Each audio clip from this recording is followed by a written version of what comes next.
down to bring in the Ohio State head coach, Urban Meyer. And, Coach, I know it's a big day, but it's got to be kind of a bittersweet day as well.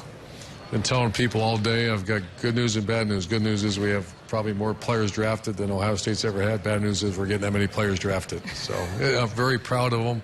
They all had, I thought, had a great day. I'm very biased, but it was a great day for Ohio State, too. That's where I want to build, Coach. Any surprises today? Did anybody run better than you thought, or maybe not quite as good?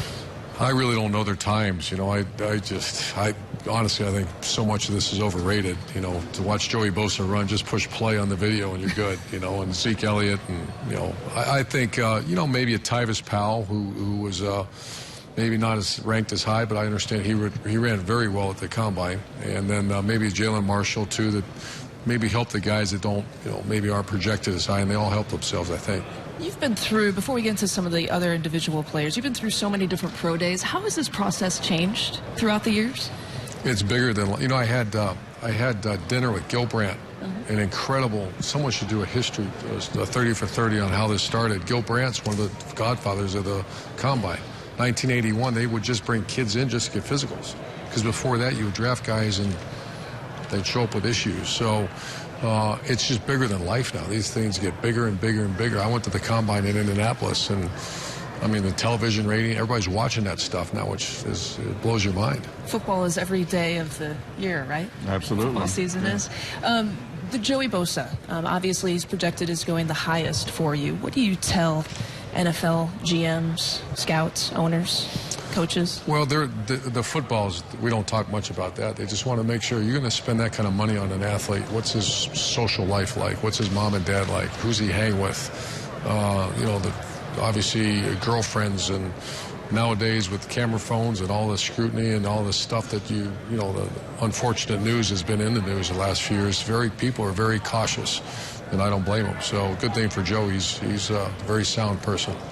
Well, and Ezekiel Elliott had a great combine. Came out here, caught the ball well.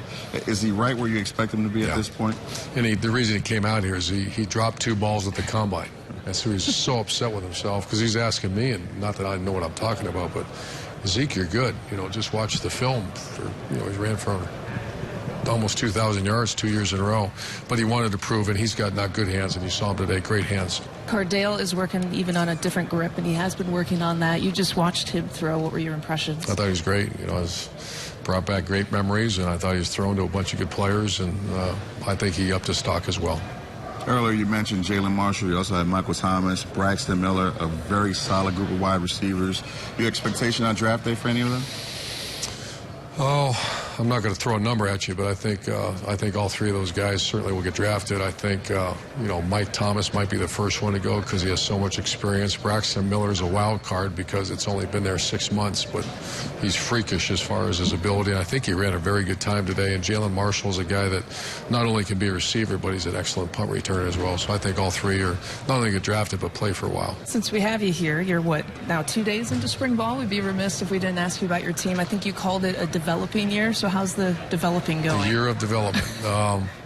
It was good. They're a very hungry team. We haven't had the pads on yet, so that'll let us know. But that's a very good-looking team. I mean, big, strong-looking guys, but no experience. At one point, or next August, we're going to have, they said, 45 players with 4 years of eligibility. That means over half our team hasn't played yet. And that's that good news, bad news again. The good news is they're talented. You're prepared to play a lot of freshmen? We have to. Yeah, they're going to. Of those guys, most of them are going to play. So that's our coaches got to get them ready. Well, it's a big day for you. We appreciate the time, as always. Good seeing you guys. Thank you. Coach, appreciate it. Thanks, bro. Thank you. Thanks.